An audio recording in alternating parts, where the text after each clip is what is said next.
Morning, Edward Leos here, publisher of the Hotel Guide and actually the host of our Travel Talk podcast.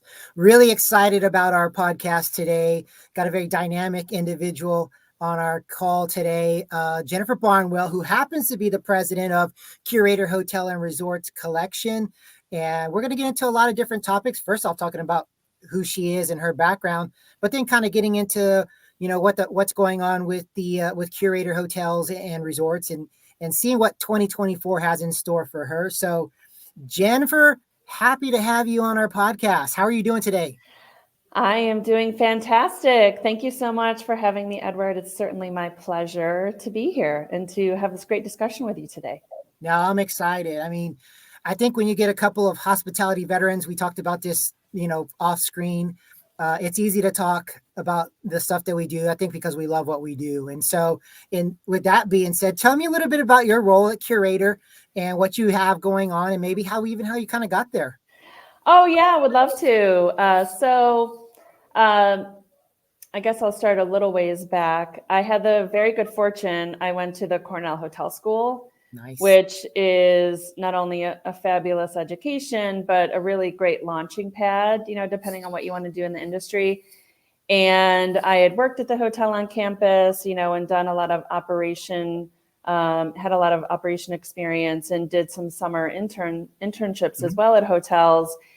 And frankly, that helped me realize I didn't want to actually be in the hotel. I mean, it takes a lot of special qualities and a special person to be that customer facing every day, day in, day out, that really hard work.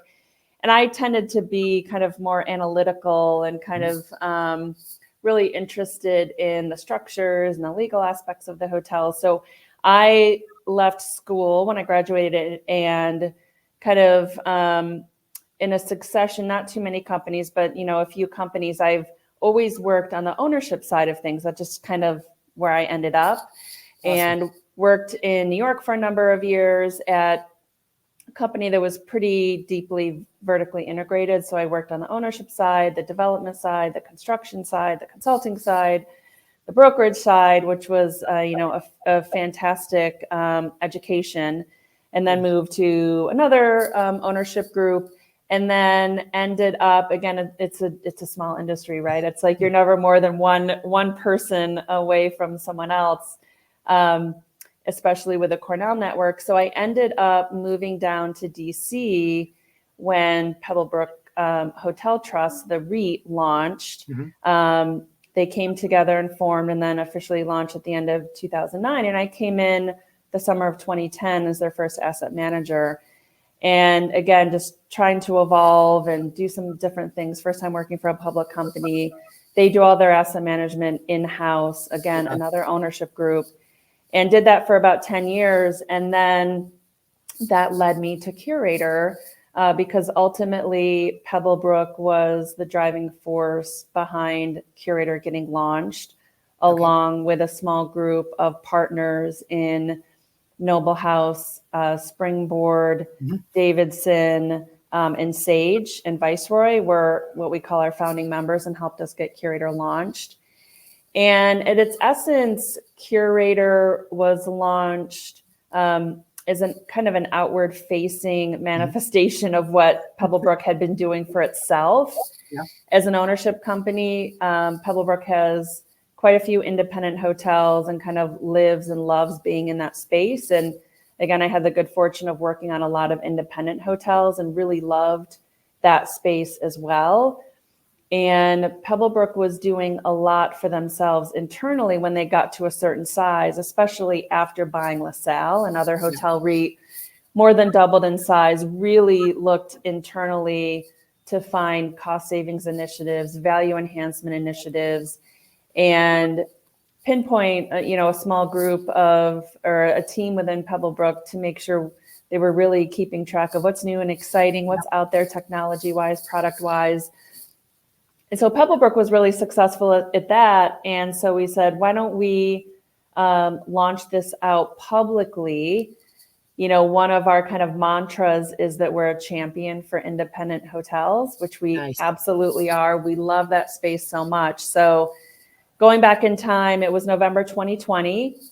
still, in the middle of the pandemic, but Correct. we launched Curator. It's specifically for independent hotels, Mhm. and it's a membership collection. So independent hotels sign up to be part of Curator, and then they're privy to all the programs that we have available. And it's a very, very long list at this point. We've been working real hard. But our goal is to be a vendor resource for independent hotels, because it is much more challenging to run and own an independent hotel than the alternative. And we try to do our best to find the best vendor or vendors in certain spaces, whether that's technology or products or services or platforms. We partner with them, get the best pricing possible so that our member hotels can partner up with our vendors, reduce their costs, increase the value of their assets, stay independent.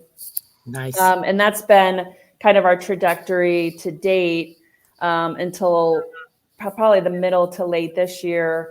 We turned to be more consumer facing to see if we can drive awareness and visibility and hopefully some direct bookings for our hotels as well. Yeah. Well, I was looking at the website. It's a magnificent website. Oh, thank you. Yeah, definitely. How many properties do you have in your portfolio? So we've got about 100 today, Yeah, hotels and resorts. And we also have the Napa Valley Wine Train up in Napa Valley as one of our members as well. that's just amazing. You're making me crave wine, even though it's the middle of the day. But hey, it's the Well, we're getting holidays. close to the It's the holidays. It's holiday spirit. acceptable, I mean, right? there's wine everywhere, and because we're in the hospitality industry, we're used to that. I Yeah, mean, that's just how it exactly. is. It's happy Um, hour somewhere. oh, 100%, 100%. But no, the properties talking about I love the concept of the independent hotelier and what that means. Tell some of our audience a little bit of the uniqueness between an independent property versus a brand property and such. Yeah, absolutely. I mean, to be clear, I'm not being critical of one or the other. It's No, just, yeah, when you're in the independent hotel space, it is much more challenging, because you get to make every decision, which is exciting, right? So it kind of depends on your investment profile. And also, if you're in the space and want to work within a hotel, kind of what appeals most to you. But in the independent space, I've found the most creativity, lots of uniqueness. I mean, the best kind of team members I've ever come across in terms of just inspirational. They love what they do. Every day is different. And again, it goes back to you have so much freedom and flexibility to be creative. Like you make every decision. You make every decision on the paint color and the carpet and what the uniforms look like. That being said, it's much more challenging on perhaps the revenue side of things, because you don't have a big brand behind you with that, brand mentality and brand recognition and all the dollars that go along with that and the massive loyalty plans, which some people love.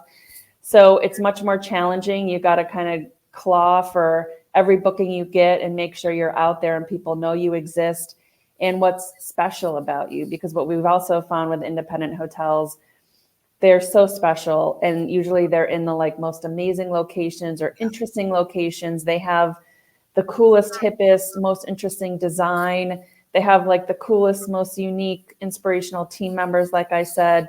yeah. And because of all, they can bring that all together and create a really memorable experience for their guests. No, definitely. You get that sense when you're looking at the website for sure. But obviously, I've having stayed at independent properties, throughout my life as well.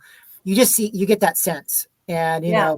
it's kind of like when you're being publisher of the Hotel Guide and an independent, publication. I tell people all the time, we've been in business for 30 years for a reason, but being able to make those decisions is not only it's a little scary, but it's great. I mean, because it really falls on you and the direction you want to take that property or the publication or whatever. So, there's people that just thrive on that. And the fact that they have the support of Curator and what you guys are bringing to the table, it has that little bit of balance in there as well for a property, which is great. Really cool to hear about that. So, fantastic stuff there. We got about 5 minutes left, but Okay. anything that you think of for trends for 2024 that maybe you're seeing from the independent side of things? Do you see it going well, ticking up, travel more, travel less? Any thoughts?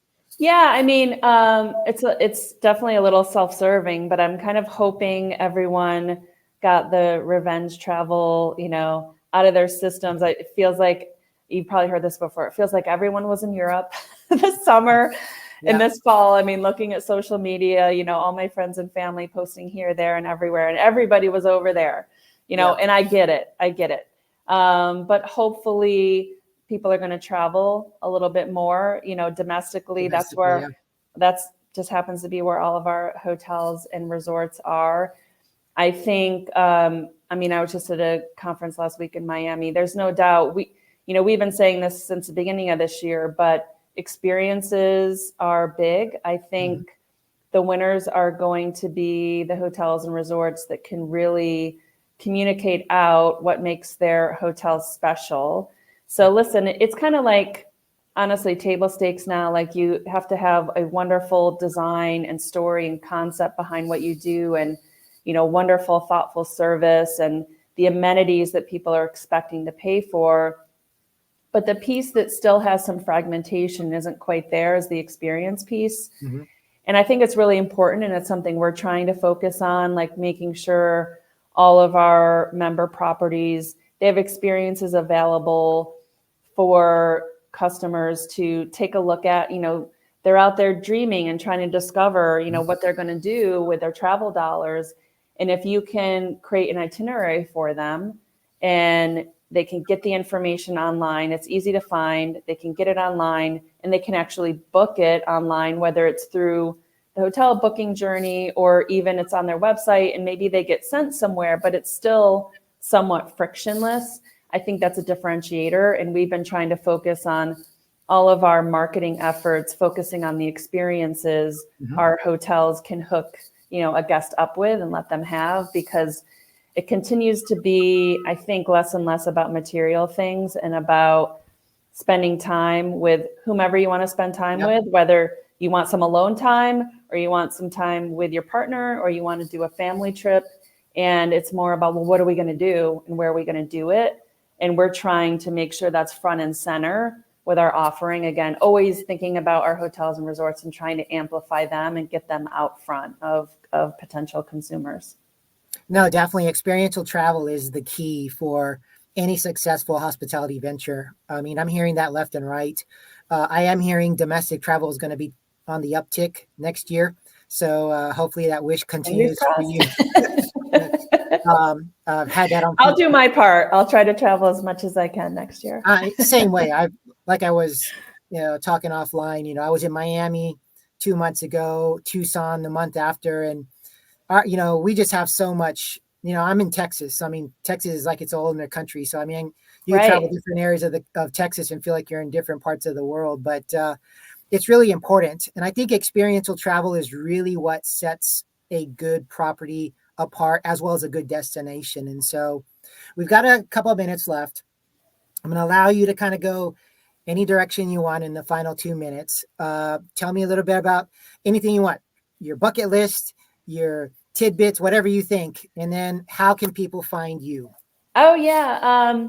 It's interesting. I mean, maybe a little bit about me. I mean, my travel destinations, or maybe my bucket list, has evolved over time. So, worked really hard for many, many years, got married and had kids a little later in life. So now we're kind of we have two little kids now. We're trying to figure out how to get away without them, which maybe sounds a little bit harsh, but it's like everything we do now with travel is, what's going to be comfortable for them? What's the shortest flight because Sure. we have a toddler, and can we be in a comfortable space when we get where we're going?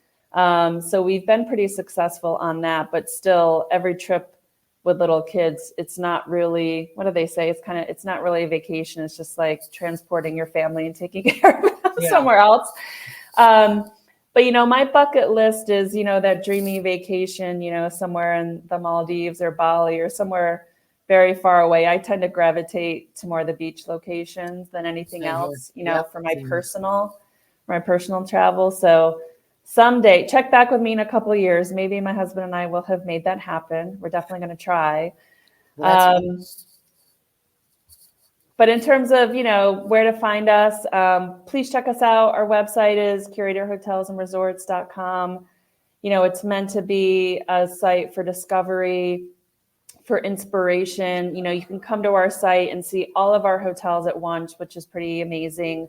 We've got profile pages on all of our hotels. Plus, right now we've got about 90 experiences live on our website. So navigate every which way, by property, by experience. You can filter by locations and categories, or just use the grid and scroll all the way down through everything and see what speaks to you.